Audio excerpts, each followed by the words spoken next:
Hi guys, this is Pragya Singh and welcome back to my channel. Guys, जैसा कि आप सभी जानते हैं, हम नाइलेट द्वारा चलाई हुई ओ लेवल की लेक्चर सीरीज पढ़ रहे थे। ओ लेवल की लेक्चर सीरीज में गाइस अब हम पढ़ने जा रहे हैं इम्पॉर्टेंट क्वेश्चंस। आज पाइथन लेक्चर सीरीज में इम्पॉर्टेंट क्वेश्चन का हम पार्ट 2 पढ़ने जा रहे हैं। इसके पहले पार्ट 1 पब्लिश हुआ है, यदि आपने अभी तक वो नहीं देखा है तो उसे ज़रूर देखिएगा। ओके गाइस, तो हम अपना लेक्चर शुरू करते हैं। क्वेश्चन नंबर फर्स्ट देखिए, the dash provides pictorial representation of given problem. इनमें से दिए गए ऑप्शन में से कौन सा ऑप्शन है जिसके द्वारा हम पिक्टोरियल रिप्रेजेंटेशन बना सकते हैं अपनी प्रॉब्लम का? तो सही आंसर है गाइस यहाँ पे flow chart. Question number second देखिए, डैश इज अ प्रोसीजर और step by step process for solving a problem.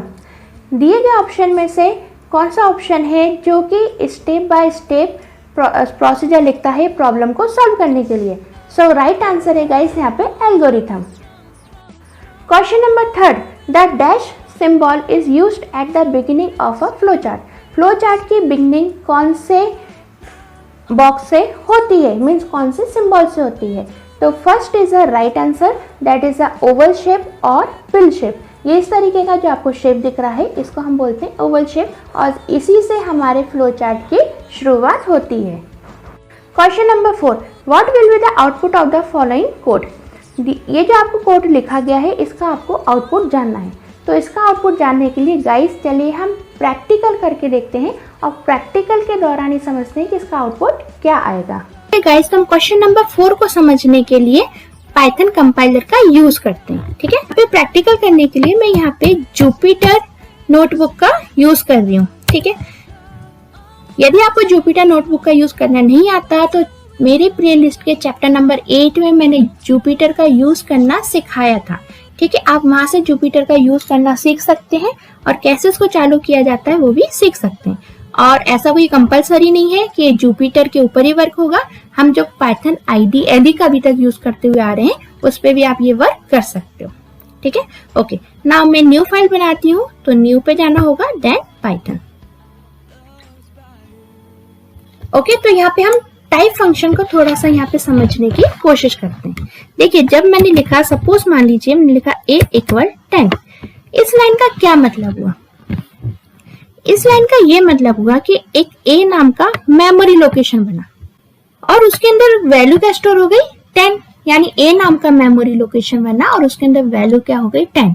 अब यहाँ पे बहुत ध्यान से सुन लीजिए, आपके कंपाइलर में जब भी कोई मेमोरी लोकेशन बनता है, ठीक है, यानी आपके कंप्यूटर की मेमोरी में जब भी कोई मेमोरी लोकेशन बनता है तो हमेशा मेमोरी लोकेशन किसी ना किसी टाइप का बनता है। टाइप का मतलब मेमोरी लोकेशन या तो इंटीजर टाइप का होगा या फ्लोट टाइप का होगा या कैरेक्टर टाइप का होगा। अब ये टाइप मैंने बहुत अच्छे से आपको प्रीवियस वीडियोस में पढ़ा रखे हैं। ठीक है, सो ये जो मैंने a नाम का मेमोरी लोकेशन बनाया है इसका टाइप कौन सा हो जाएगा? इसका टाइप हो जाएगा इंटीजर, क्योंकि मैंने इसके अंदर जो डाटा स्टोर करवाया है वो किस टाइप का है? वो इंटीजर टाइप का है।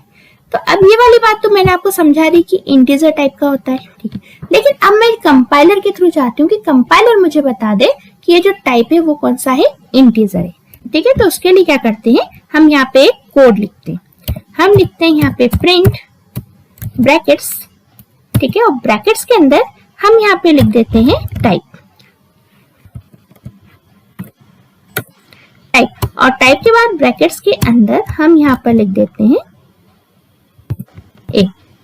Type A. ब्रैकेट्स का विशेष ध्यान रखिएगा, प्रॉपर ब्रैकेट्स होने चाहिए। ठीक है, मैंने यहाँ पे प्रिंट करवाया है टाइप ऑफ ए, यानी मैंने कंपाइलर को आदेश दिया है कि तुम ए मेमोरी लोकेशन का जो टाइप है, मैंने लिखा है टाइप ऑफ ए, इसका मतलब होता है ए मेमोरी लोकेशन का जो टाइप है उसको प्रिंट करवा दो। ठीक है, तो अब मैं अपने प्रोग्राम को रन करती हूँ। ठीक है, तो जैसा मैंने कमांड दिया था वैसे कंपाइलर ने काम कर दिया। कंपाइलर ने बोल दिया क्लास इंटीजर। मैंने पूछा कि टाइप ए किस मेमोरी लोकेशन को बिलोंग कर रही है वो बता दो, तो कंपाइलर ने मुझे जो टाइप है वो किसके द्वारा बताया? यहाँ पे क्लास के द्वारा। यदि मैंने यहाँ पे सपोज डेटा चेंज कर दिया, मैंने कर दिया यहाँ पे 10.5, मैं रन करती हूँ तो अब उसने बताया कि जो मेरा मेमोरी लोकेशन है ए वो फ्लोट क्लास को सपोर्ट कर रहा है। मेरे पास क्वेश्चंस को देख लेते हैं। मैंने लिखा प्रिंट, और प्रिंट के अंदर मैंने यहाँ पे लिखा टाइप फंक्शन। और टाइप फंक्शन के अंदर मैंने यहाँ पे लिख दिया int। अब दोनों में अंतर देखिए, आपने यहाँ पे क्या लिखा है टाइप के अंदर, मेमोरी लोकेशन का नाम।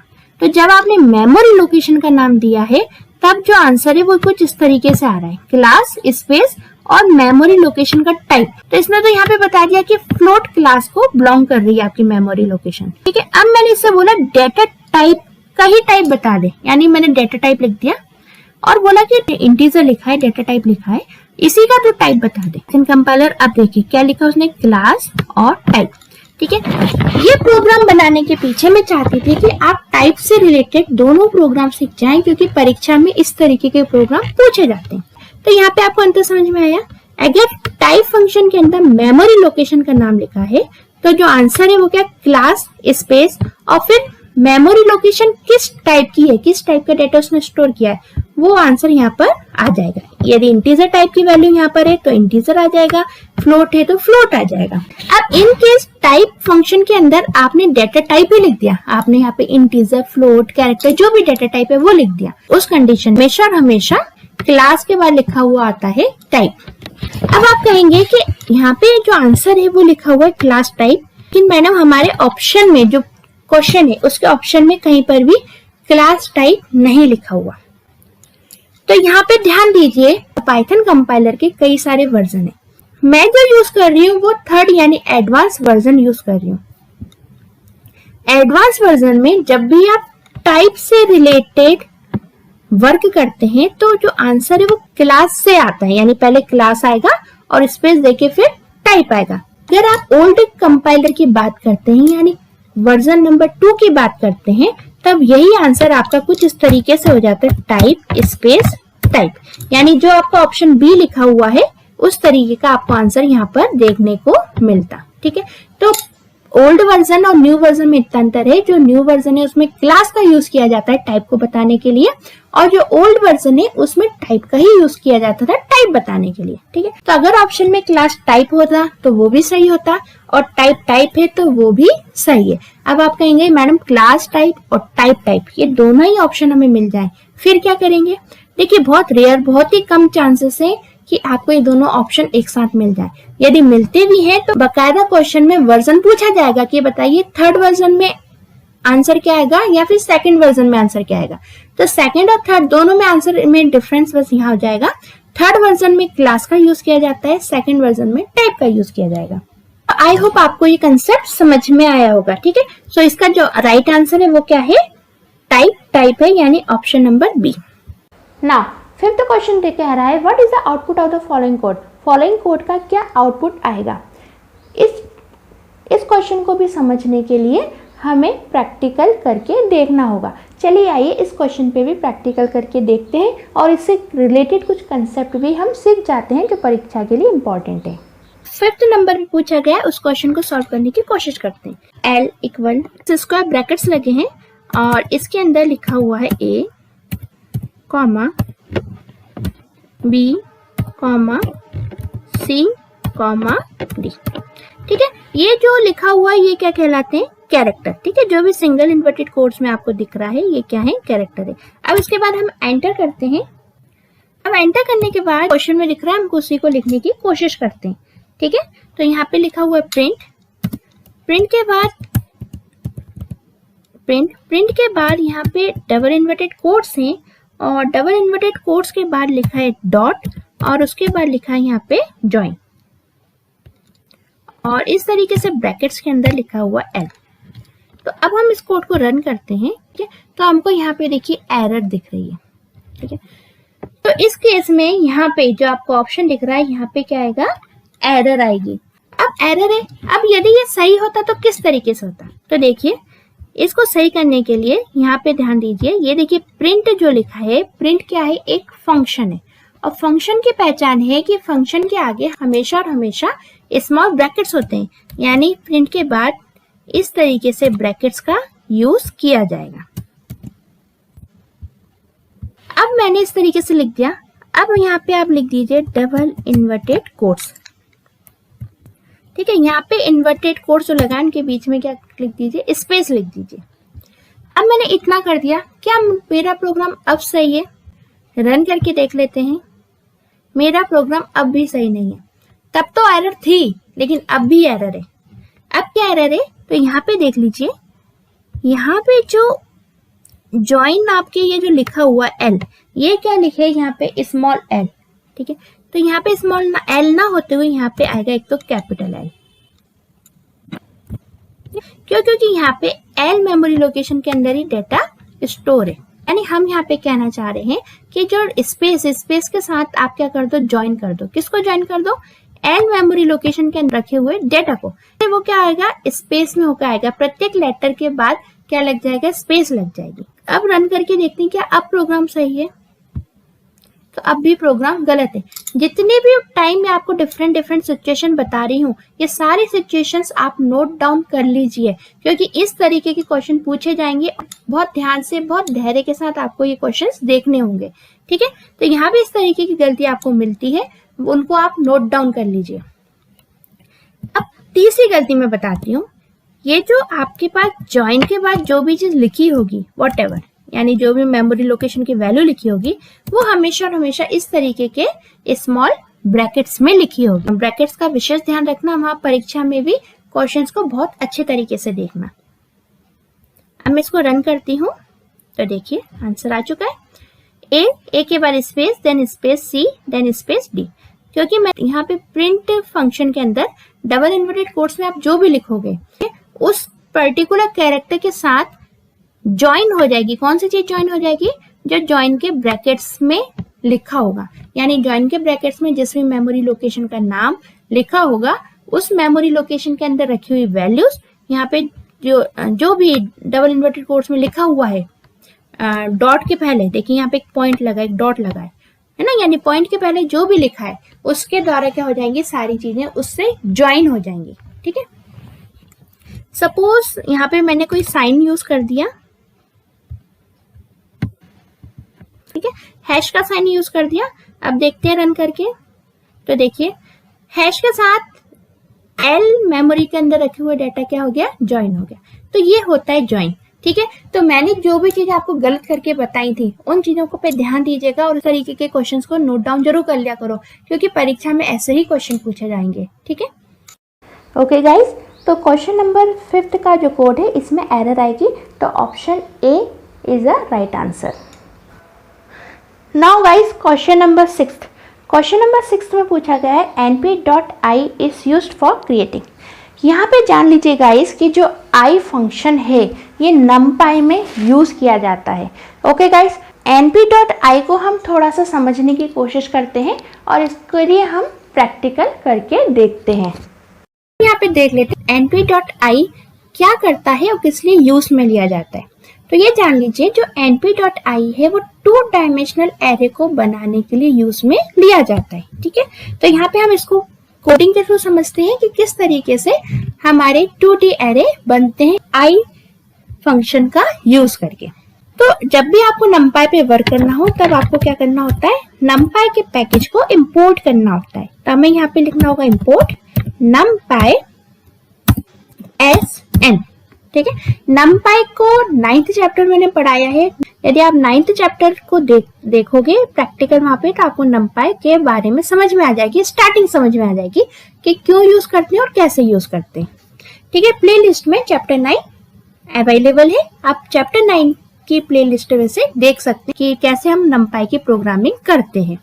ओके, नाउ यहाँ पे हमने लिखा import numpy sn। ठीक है, नेक्स्ट लाइन में, ठीक है, नेक्स्ट लाइन में हमको क्या लिखना होगा? n, यानी जिस भी नाम का हम ऑब्जेक्ट बनाते हैं उसका हम यहाँ पे यूज करते हैं। तो हमने यहाँ पे लिखा n.i।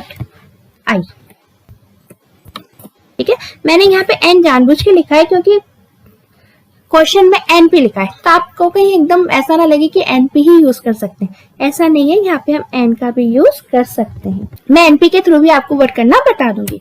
यहाँ पे n लिया, अब हमने यहाँ पे लिखा n.i।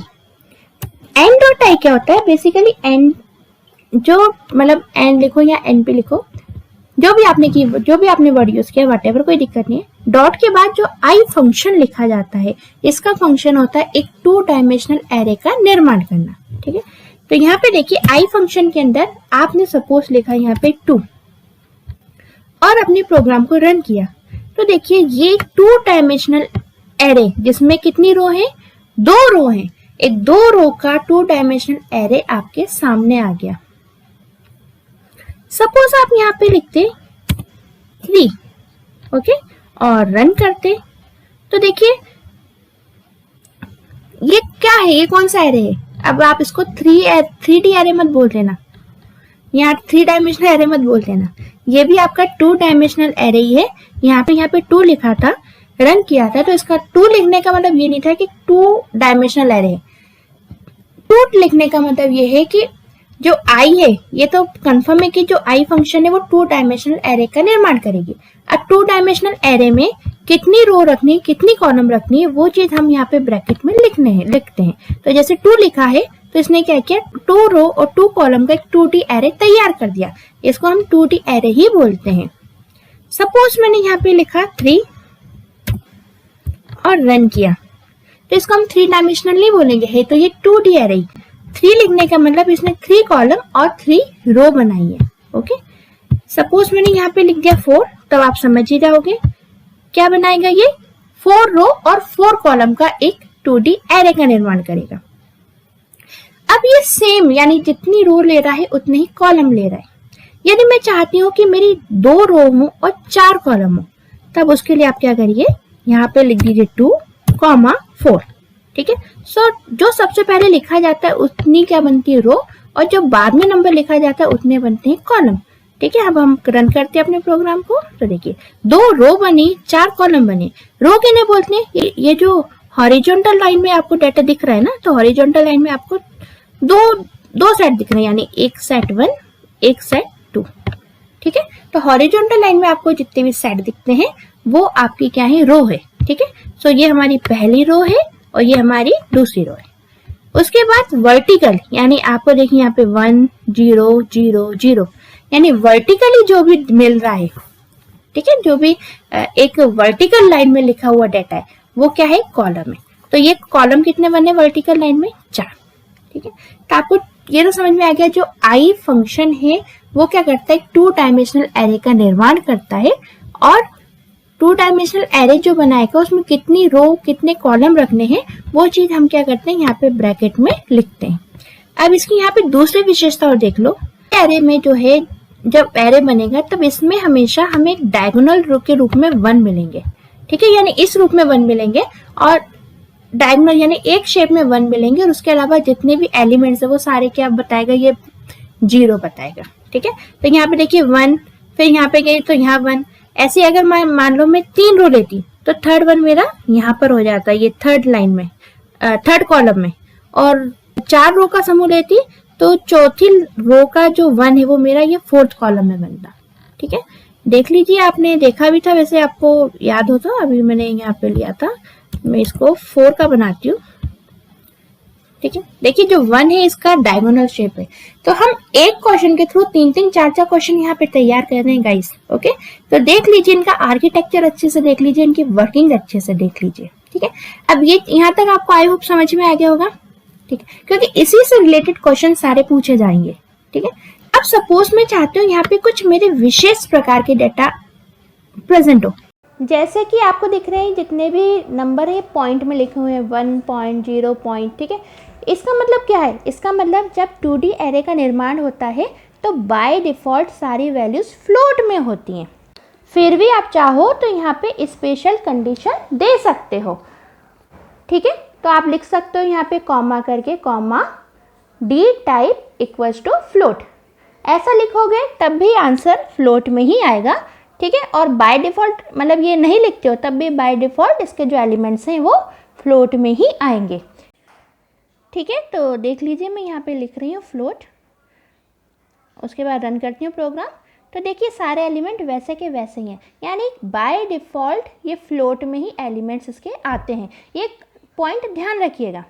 अब यदि आप चाहते हैं कि हम इसे इंटीजर में प्रेजेंट करें तो आप यहाँ पे INT लिख दीजिए, प्रोग्राम को रन करिए और देखिए आंसर, सारी वैल्यूज आपके इंटीजर में कन्वर्ट हो चुकी हैं, ठीक है। सो आई होप आई फंक्शन की बात आपको यहाँ पे समझ में आ गई होगी। अब यहाँ पे जो क्वेश्चन में लिखा था NP, उसका मतलब हम समझने की कोशिश करते हैं। जब हम numpy का पैकेज को कॉल करते हैं, इंपोर्ट करते हैं numpy के पैकेज को, तब उसके बाद यहाँ पे एस करके यहाँ पे कोई सा भी ऑब्जेक्ट क्रिएट कर देते हैं। बस ये ध्यान रखना है, हमने यहाँ जो भी ऑब्जेक्ट क्रिएट किया है वही ऑब्जेक्ट यहाँ पे आई के पहले या numpy से रिलेटेड और भी कोई फंक्शन आपने लिखा है तो उसमें पॉइंट के पहले हमें वही ऑब्जेक्ट लिखना होगा। जैसे मैंने यहाँ पे n लिखा है तो यहाँ पे क्या लिखना होगा, n। ठीक है, अगर मैं यहाँ पे np लिखती तो यहाँ पे भी फिर मुझे क्या लिखना होता, np। क्लियर? देखिए np लिखा है और रन करती हूँ तब भी मेरा प्रोग्राम वर्क कर रहा है। यहाँ पे मैं np बहुत हो रहे हैं तो यहाँ पे मैं उनको हटा के a कर देती हूँ, जब तो यहाँ भी a करना होगा। ये ध्यान रखिएगा, जो भी ऑब्जेक्ट आप यहाँ बना रहे हैं वही ऑब्जेक्ट आपको यहाँ पर लिखना होगा और डॉट लगाना होगा और फिर उससे रिलेटेड फंक्शन को आप लिखोगे। जैसे मैंने यहाँ पे a.i लिखा है, रन कीजिए, fine, a memory a object से भी क्या हो चुका है, रन हो चुका है। अब एक क्वेश्चन पूछा जाता है, सपोज यहाँ पे हम इस तरीके से ऑब्जेक्ट बना ही ना, एस ए मैंने लिखेंगे, अब क्या होता है इस कंडीशन में, तो जब भी आप ऑब्जेक्ट नहीं बनाते, आपने वहां नहीं बनाया तो आपको यहाँ भी ए लिखने की आवश्यकता नहीं है। अब यदि आप ऑब्जेक्ट नहीं बनाते हैं तो फिर क्या होता है, आपको फंक्शन के पहले, तो यदि आपने यहाँ पे ऑब्जेक्ट नहीं लिखा है तो फिर अब आपको आई के पहले जो डॉट लगा है वहां पे आपको फिर कंप्लीट numpy लिखना होगा। ठीक है, numpy लिखा है, प्रोग्राम रन करके देखते हैं, कोई दिक्कत नहीं आ रही। ठीक है, तो या तो आप ऑब्जेक्ट लिखो, अब ऑब्जेक्ट लिखने के लिए आपको एस करके कुछ भी नाम दे दीजिए, जो भी आप नाम देते हैं वो क्या बन जाएगा, उसका एक कॉल करने के लिए, फंक्शन लिखने के लिए ऑब्जेक्ट बन जाएगा। ठीक है, यानी आप एक नेम बन जाएगा और उस नेम के द्वारा आप क्या कर सकते हो, फंक्शन का यूज कर सकते हो numpy का। और आपने कोई नेम नहीं बनाया तो फिर आपको यहाँ पे numpy ही लिखना होगा। सो आई होप आपको ये क्वेश्चन समझ में आया होगा और इससे रिलेटेड हमने 4-5 क्वेश्चंस और पढ़ लिए, इनको आप अच्छे से तैयार कर लीजिएगा। ठीक है, क्योंकि जो भी क्वेश्चंस पढ़ रहे हैं ये इंपॉर्टेंट है और हम एक क्वेश्चन के साथ साथ उससे रिलेटेड और भी कॉन्सेप्ट को यहाँ पर क्लियर कर रहे हैं। So okay guys, I function का यूज किया जाता है 2D एरे के निर्माण करने के लिए और यहाँ पे 2D एरे के निर्माण जैसा कोई भी ऑप्शन हमारे पास नहीं दिख रहा है, इसलिए none of the means D answer आएगा। Now next, what is the output of the code, print 9 floor division 2। आइए इसको भी हम प्रैक्टिकल के द्वारा समझते हैं। तो यहाँ पे देखिए क्या लिखा हुआ है, यहाँ लिखा हुआ है प्रिंट 9/2। यहाँ पे सबसे पहले डबल स्लैश ऑपरेटर का मतलब जान लीजिए। डबल स्लैश का मतलब यहाँ पे होता है फ्लोर, यानी इसका मतलब होता है फ्लोर डिवीजन। ठीक है, तो ये डिवीजन की एक कैटेगरी है। यदि आपको अच्छे से डीप में पढ़ना है तो प्लेलिस्ट में फ्लोर डिवीजन के बारे में प्रॉपर तरीके से बताया गया है, पूरा प्रॉपर समझाया गया है, एक पूरा वीडियो लेक्चर है, आप वहां से अच्छे से समझ सकते हैं। ठीक है ना, अभी मैं शॉर्ट में आपको बता देती हूँ कि ये डबल स्लैश का मतलब होता है फ्लोर डिवीजन।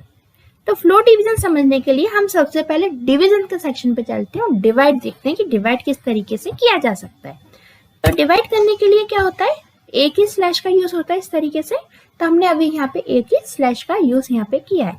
अब आप बताइए 9/2 का क्या आंसर होता है, आप सभी बोलेंगे जो आंसर है वो क्या होगा, 4.5। तो यही मैंने कंपाइलर को आदेश दिया है कि तुम प्रिंट करा दो, क्या प्रिंट करवा दो, 9/2 का आंसर प्रिंट करा दो। तो कंपाइलर मुझे क्या प्रिंट कराता है देख लेते हैं।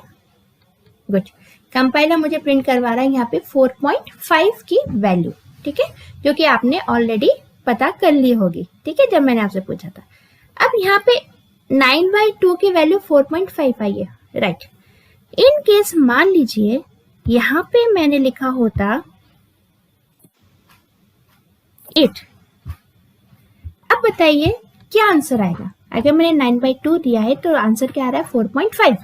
ठीक है, अब ये तो पुराना आंसर हो गया। अब मैंने यहाँ पे आंकड़ा चेंज कर दिया, मैंने बोला 8/2। अब क्या आंसर आएगा, आपने दिमाग लगा लिया होगा कि आंसर आएगा 4। देख लेते हैं अब 4 आंसर आ रहा है या नहीं आ रहा। तो रन पे क्लिक करा, ओके। तो आंसर क्या आ गया, यहाँ पे 4.0 आया। क्यों आया 4.0, तो बहुत ध्यान से सुनिए। जब आप सिंपल डिवाइड का यूज करते हो तो डिवाइड का आंसर बाय डिफॉल्ट पॉइंट के रूप में ही आता है। अगर आपके डिवाइड के आंसर में पॉइंट नहीं है तो कंपाइलर ऑटोमेटिक उसमें 0.0 का यूज कर देता है, ठीक है। और पॉइंट है तब तो वेल एंड गुड, फिर तो आंसर पॉइंट में ही आना है, जैसे 9/2 तो इसका आंसर पॉइंट में ही आना है। अब बात आती है यहाँ पे फ्लोट डिवीजन की। फ्लोट डिवीजन क्या करता है? फ्लोट डिवीजन इसके विपरीत काम करता है डिवाइड के। फ्लोट डिवीजन आपको जो आंसर है वो इंटीजर के रूप में देगा, यानी जो पॉइंट के बाद की वैल्यू उसको हटा देगा। तो अगर मैंने 9 फ्लोट डिवीजन 2 यानी 9/2 लिखा है तो आंसर मेरे को क्या मिल जाएगा यहाँ पे 4। और इन केस मैं यहाँ पे सपोज यहाँ पे 8 कर देती हूँ तो अब क्या आंसर मिलेगा? अब भी 4 मिलेगा, क्योंकि फ्लोट डिवीजन जो है वो किस में आंसर दे रहा है मुझे? इंटीजर के रूप में। और सिंगल डिवाइड अगर मैं डिवीजन नॉर्मल डिवीजन का यूज करती हूँ तो वो आंसर मुझे किस में देता है? वो पॉइंट के रूप में आंसर देता है। ओके गाइस, आई होप आपको ये फ्लोट डिवीजन का कंसेप्ट समझ में आया होगा। ओके गाइस, तो यहाँ पे ऑप्शन सी करेक्ट आंसर है। नेक्स्ट क्वेश्चन पूछा जा रहा है debugging is used to. Guys, debugging का इस्तेमाल प्रोग्राम में से एरर को फाइंड करने के लिए किया जाता है। So option A is a right answer. The dash function reads a line entered on a console by an input device such as a keyboard and convert it into a string and return it। Question में पूछा जा रहा है कि जो आपके दिए गए 4 ऑप्शन हैं इनमें से कौन सा फंक्शन ऐसा है जो कि कीबोर्ड के द्वारा जो एंटर किया जाता है डेटा को उसको स्ट्रिंग के रूप में कन्वर्ट करता है और उसको रिटर्न कर देता है। यहाँ पे राइट आंसर है बी, इनपुट फंक्शन। इनपुट ऐसा फंक्शन होता है जो कि यूज़र के द्वारा दिए गए डाटा को क्या करता है? एंटर करता है ना, और उसको स्ट्रिंग में क्या करवाता है? कन्वर्ट करवाता है और उसको रिटर्न करवाता है। यदि आपको इनपुट फंक्शन के बारे में थोड़ा डीप में समझना है तो मेरे प्रीवियस वीडियो में कंसोल इनपुट के नाम से मैंने बहुत अच्छे से डीप में इसको अच्छे से समझाया हुआ है, आप वहाँ से समझ सकते हैं।